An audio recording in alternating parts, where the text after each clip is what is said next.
Hey, what's up, Street Talks? Derek Kim from Derek Kim Street Photography Blog.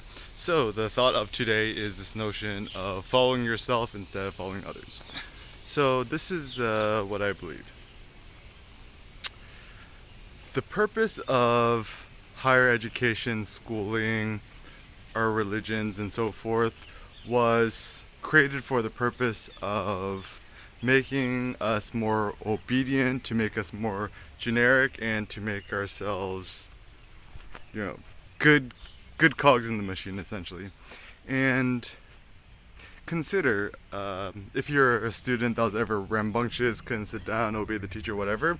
That's, I think, for the most part, our natural instincts is we are kind of like, as children, we're kind of like these feral animals.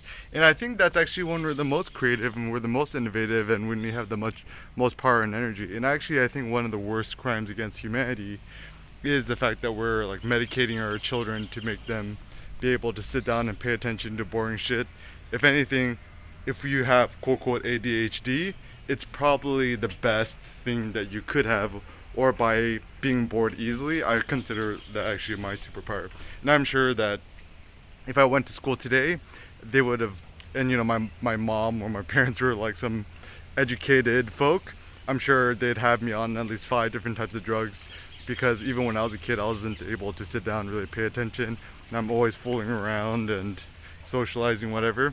And so I was always kind of the class clown and troublemaker.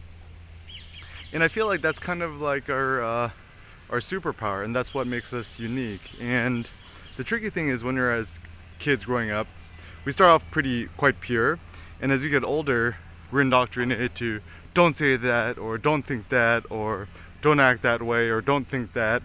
And it's, for the most part, I think modern society is not really an affirmative or a positive culture or society. Is that is not telling us, is not really encouraging our strengths. It's really trying to punish us for our weaknesses.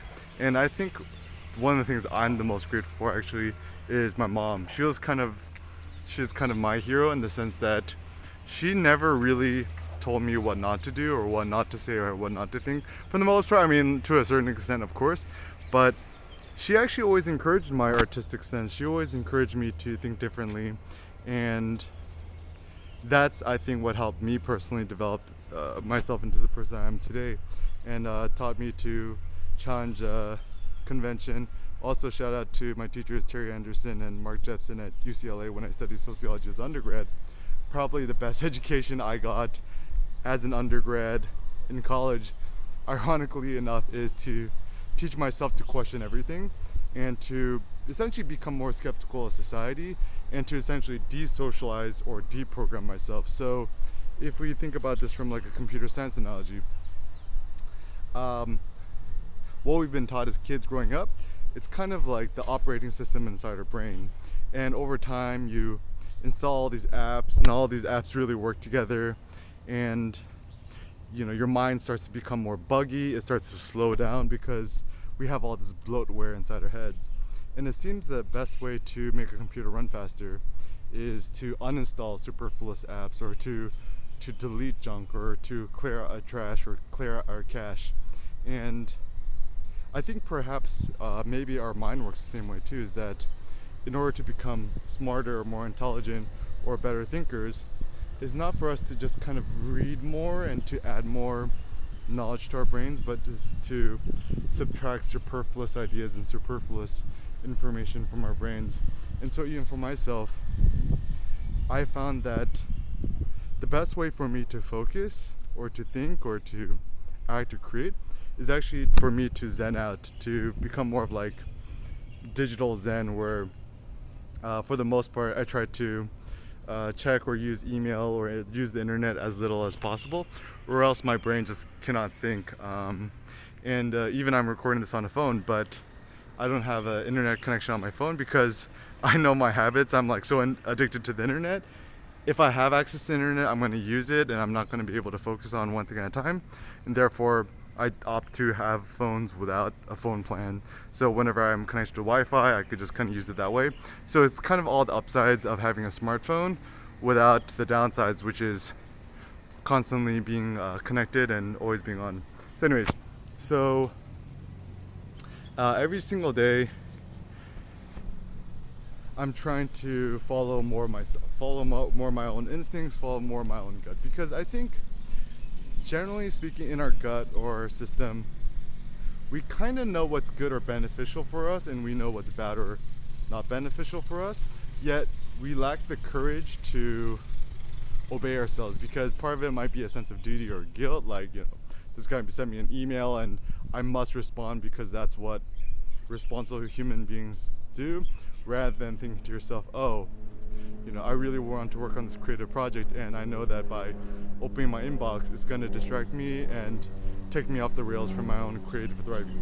So essentially it means you want to become more selfish and more self-centered, and allow yourself to become more into yourself, or allow yourself to be seen as more crazy or foolish, or like it's kind of insane. They even use phrases like, oh, you know, he's a megalomaniac or he's a psychopath because he only cares for himself and doesn't care about other people. But I think that's silly, because if you think about almost all children, they're all technically megalomaniacs. They're only into themselves. And perhaps it's the best part of being a human being is the fact that you prioritize yourself above others for the most part. So I think that being human is to be self-centered and to be selfish and self-focused. And my personal morality and ethics is this, is that, let's say in fact your ultimate goal is to empower humanity and help others as much as possible. You want to be selfless. Then it seems to me the best way to maximize your selflessness is to maximize your selfishness. And when I say selfish, I don't mean to just say evil. When I say selfish, I mean to say that you know what your life task is, and it's of supreme importance to you, and therefore you focus on that, and you don't let anybody else tell you otherwise. And it also means asking people less and less for their own opinion, and consulting yourself for your own opinion. Pretty cool, right? It's like a Korean center in the background. But anyways, so I think the fact that we like to follow others, or to, you know, try to get advice from others, is that we actually lack self-confidence in ourselves. And, you know, this lack of self-confidence in ourselves is not like something we should beat ourselves over the head with either. It's more of like, it just depends on the society you're raised and also your parents. So for example, if you're raised and your parents always told you that you weren't shit, and you had parents who didn't believe in you, of course you're going to think that. It's not really your fault. But then I think now as adults, because if you have the faculty to challenge your own personal thoughts and to ask yourself, is this right or wrong for me, then you can start to unprogram yourself, and you can start to pull that, you know, you could start to uninstall the spyware and the adware in your head, which is the thoughts and opinions of other people. And also, I think to have self-confidence, you kind of need to be a little bit, you kind of need to be this like megalomaniac. You need to think that your mode of thinking and your mode of lifestyle is superior to others, or you need to think that what is right for me might not be right for others, and what other people think is right for me probably isn't right for me, and also what works for other people probably isn't going to be working for me as well. So I think it comes down to constant self-experimentation and constantly being a skeptic. And when I say being a skeptic, I mean to be a skeptic in a positive way is to be skeptical what other people say is what's best for you, but also kind of challenging what you believe on a daily basis, and to always tweak your daily routine, your habits, to tweak your thinking, to, you know, to switch it up, be intermittent, right? So like some days you might read a lot, some days you might listen a lot, some days perhaps it's good to not listen to anything or read anything. So even like Nietzsche mentions, sometimes we should fast from, you know, reading books, or from even listening to music, or even fast from being a pleasant person. So I think that life is short. I feel the only way to make existence worthwhile and to make life as enjoyable and amazing and fun as possible is to treat life like this fun game of this self-experimentation, the self-conquest, and also for us to become artists, thinkers, creators, to use this chance for us to spend less time following others than following yourself. So what are some other tips you have to follow yourself? Feel free to leave a comment down below and let us all continue to follow more of ourselves and less the opinions of others. Thanks a lot for watching, guys. Peace out.